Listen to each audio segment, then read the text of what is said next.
Les équations différentielles du second ordre, homogènes ou sans second membre, sont de la forme suivante: ay seconde plus by' plus cy égale 0. Ces équations se retrouvent également en physique et en SI, comme dans le cas des oscillateurs mécaniques, ou alors donc avec des oscillateurs électriques, comme les circuits RLC. Oh, c'est pour moi ce taquet?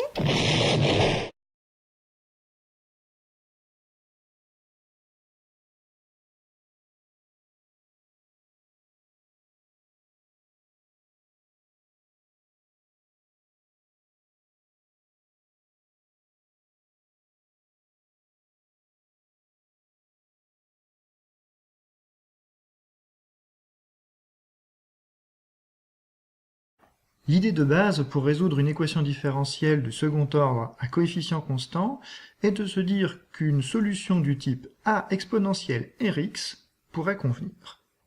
En calculant les dérivées, première et seconde, et en injectant ces dérivées à l'intérieur de l'équation différentielle, on obtient une équation dite équation caractéristique, un polynôme du second degré avec le coefficient petit r.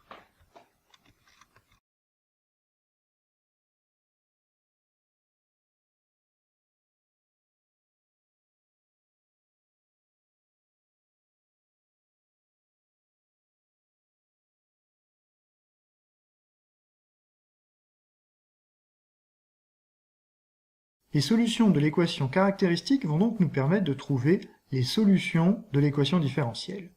Lorsque le discriminant de l'équation caractéristique est positif, nous avons deux solutions avec leur forme classique, r plus moins égale moins b plus ou moins racine de delta sur 2a, et donc les solutions sont de la forme a exponentielle r plus x et b exponentielle r moins x. Lorsque le discriminant est nul, il n'y a qu'une seule racine. Il est alors possible de montrer que si la solution exponentielle Rx est solution, l'autre possibilité est x exponentielle Rx. Les familles de solutions sont donc de la forme ax plus b, le tout exponentiel Rx.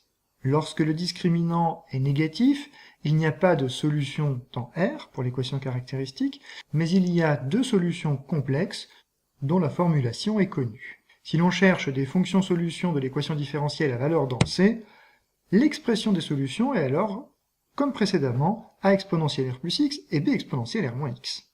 Si l'on cherche des solutions dans R, il faut donc utiliser les propriétés de l'exponentielle complexe pour faire apparaître les cosinus et les sinus.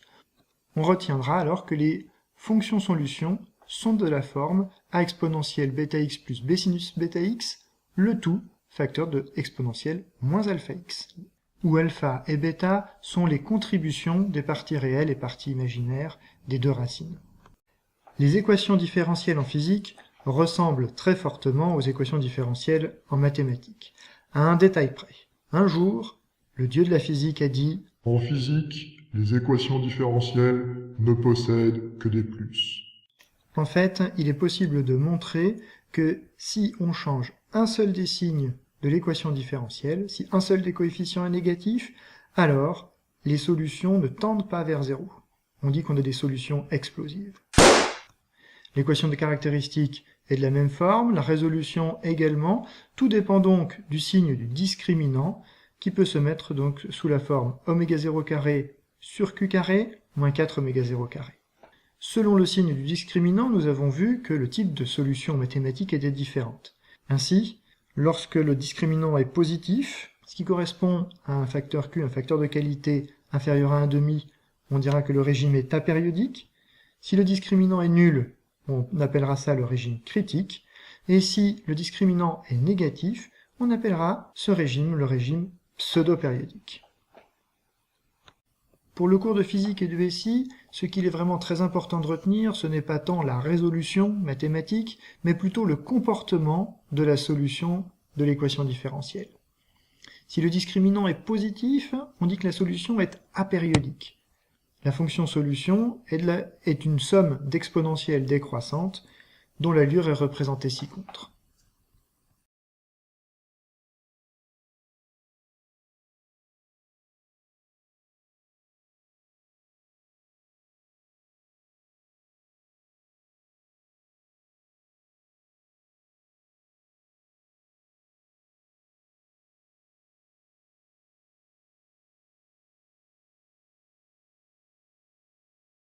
Lorsque le discriminant est nul, que le facteur de qualité est égal à 1,5, on est en régime critique. Les solutions ressemblent également à une exponentielle décroissante. Il faut simplement retenir que le régime critique correspond au retour le plus rapide à la valeur asymptotique, c'est-à-dire à la valeur nulle, pour la fonction x de t, et ceci sans oscillation.